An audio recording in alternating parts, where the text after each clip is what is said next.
Hi, this is Amy of Mastro Stretch and Intuitive Eating. And today we're covering how to navigate the holiday meals without the guilt. And seeing as today is Christmas Eve, you can use these tips immediately. And if you like my channel, please subscribe to it by clicking right here. Today I'm going to cover how you can stop feeling out of control around holiday meals by nourishing your body. And also, I'm going to cover how to stay present at mealtime when diet culture thoughts come in and get loud, which they will. So tell me if this sounds familiar. You got this plan, right? So got Christmas dinner tomorrow. Here's my plan. I'm not going to eat all day. That way I can eat and not feel guilty when mealtime comes around. So when the holiday meal comes around. That way I save calories and I can eat whatever I want to eat and be happy, right? Let me tell you, that's going to backfire on you. If you haven't noticed that it already backfired on you. Probably because one or two reasons. The biggest reasons we overeat is because we deprive ourselves. Anytime we deprive ourselves of something we really want, it sets us up for binging. So for example, if you like those Christmas cookies and you haven't had a Christmas cookie in 6 months or the whole year, you're probably going to binge because you haven't had them for so long and you think you're never going to have them again. And then secondly, when we do not eat, when we starve ourselves all day, that also sets us up to binge when the holiday meal comes around. So let's talk about that a little bit. So basic biology means we need to keep our bodies nourished on a regular basis. That means it needs fuel every 3 to 5 hours. That fuel is food. This keeps our minds and bodies functioning well, and it helps us get to a point of comfortable hungriness when it's actually time to eat again. Okay? But if we go over those 5 hours, it sets our minds and bodies up to become overly hungry because we're basically starving ourselves. Our body thinks it's starving itself. And then when we're overly hungry, we have less control and then devour in minutes what we have in front of us, and often to an uncomfortable fullness. We've all been there, right? So my number one tip to stop feeling out of control around food is to nourish your body on a regular basis. You need to eat every 3 to 5 hours.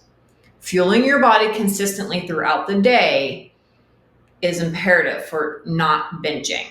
And not only fueling yourself, but hydrating often. Do not restrict food or starve yourself. And that's going to be a huge benefit to you to prevent that binging at mealtime, that holiday meal. And then tip number 2, treat your holiday meal just like any other day. Neutralize it. It's not the big meal like, oh, yeah, I'm sure you're excited about it, but just treat it like any other day and just neutralize that feeling like you're never going to have this food again, because you are. And granted, there's going to be more fun foods, which some people say it's junk foods at this holiday meal. So that might be a trigger for you too. Like, oh, this food isn't healthy. So that might trigger these diet thoughts and the guilt as well. So something to help you with that is staying present at mealtime. Because when those diet culture thoughts get loud and those negative thoughts start popping up in your head, then you're going to feel that guilt about eating that food. And since there will be more fun foods than typical at your holiday meal, you'll probably end up binging. You might end up binging until you feel physically uncomfortable. And then when you feel physically uncomfortable, then you're going to feel unpleasant mentally or emotionally with all that negative self-talk. Like, oh, I can't believe I ate all that. I feel terrible. So first things first, there's nothing wrong with you, right? This is very, very common and a normal response. It's impossible to get away from all the diet culture messaging that we've been taught and just bombarded with our entire lives. So before going into that holiday meal, take a moment to yourself and just set your intentions for the meal. What or how do you want to feel today? How do you want to feel today? when you're at your meal. Take a moment and do that for yourself. And then when diet culture thoughts get loud when you're eating, get very present with your meal, like super focused on your meal. Turn inward. Get really descriptive of the meal. Like, how does this food taste? What's it look like? What's the texture? What's the temperature? Start describing that meal in your head. Do I even like what I'm eating? Or I'm just eating it because it's there and I feel like I'm never going to be able to have it again. So get really, really present and descriptive with that meal. And then sometimes these diet culture messages will cause an urgency to eat the food really fast just to get it over with, right? So it can be good again tomorrow.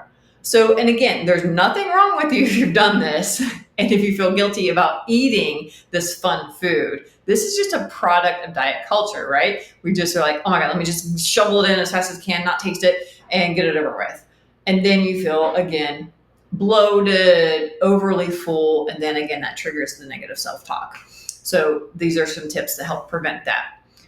Now, you might not only have negative diet talk in your head, but someone might actually say something about you. So a family member, there's always that one family member, might say something about what you're eating, how much you're eating, or even how you look. And that's just terrible. And for that, I say, repeat this mantra over and over. Someone else's comment on what I'm eating has nothing to do with me. It has everything to do with them and their relationship with food. Repeat after me. It can be very harmful. I'm not saying it's not going to feel hurtful. So, for example, if someone's like, are you sure you should be eating that second helping? Oh, you've gained some weight. They think that's a reflection on their beliefs. So if, say, you're eating more carbs and they said second helping, they don't think that is good for them. They think that is bad, right? So that's a reflection of how they feel and they're projecting it on you. So again, it has nothing to do with you and everything to do with them and their relationship with food. So let's recap these tips to help you survive the holidays without guilt. Tip number 1, we're going to nourish and fuel our body consistently throughout the day. We're not going to starve ourselves.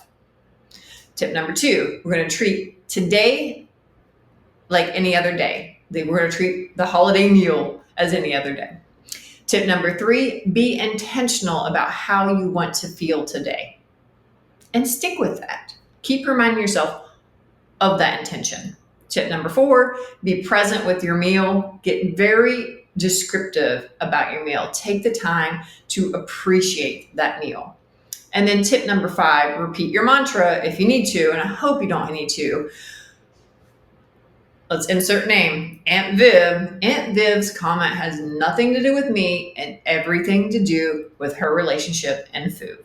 And I apologize for any Aunt Vivs that aren't like that. So I hope these tips help you during the holiday season. If you're interested in more information about intuitive eating, then check out this playlist right here. It goes through the 10 principles, a video for every principle.